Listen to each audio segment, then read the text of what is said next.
Hello, in this video I'm going to show you two ways to add dynamics to a song. Now, what we are looking at is a poetry composition by a student, and I'm going to show you how to add some dynamics to this. So you can see that in the top track here, there is the edited sound samples and the musical ideas, and then in the other tracks there are all of these loops.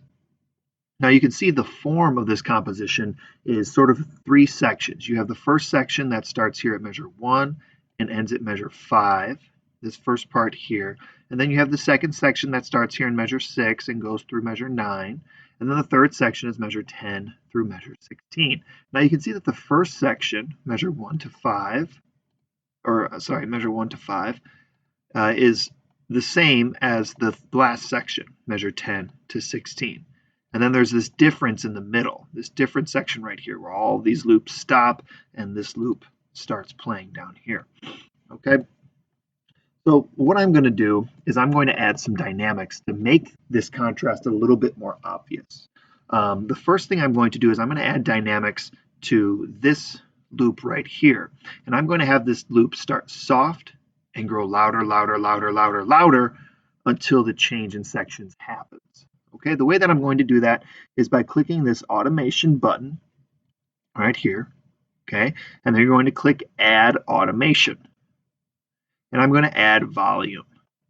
Okay, that gives me a line below the loop. Now this line represents the volume of the track. When the line is lower, the track is softer. It's a lower volume. When the line is higher, the track is louder. It's a louder volume. So the way that you can change the line is two ways. You can either use the volume trigger here to go up and down. It's not working right now. Or you can click and drag the line itself like this. Okay, so down here would be a lower, softer volume. Up here would be a louder, higher volume. So let's say I want it to start lower, softer. I'll put it down here so it starts really soft. Okay.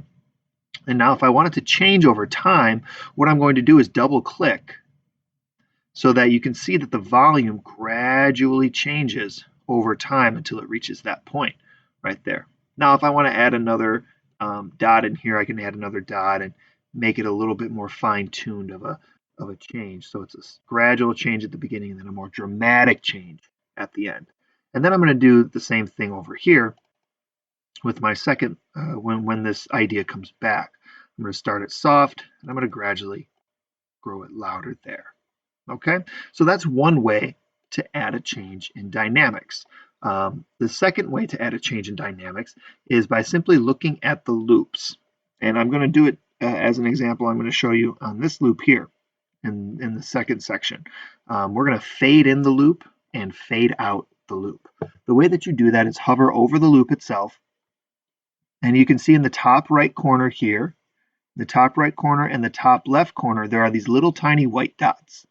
Okay, the little tiny white dots, if you hover over them, they are called fade in and fade out. And all you have to do is click and drag, and you see the color of my track is changing to fade in, and click and drag to fade out.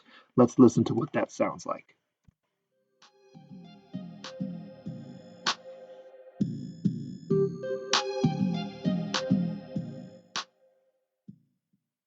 Okay, you can click and drag and fade in and fade out any tracks that you want. Let's listen to what the more dramatic change in volume sounds like here in this track.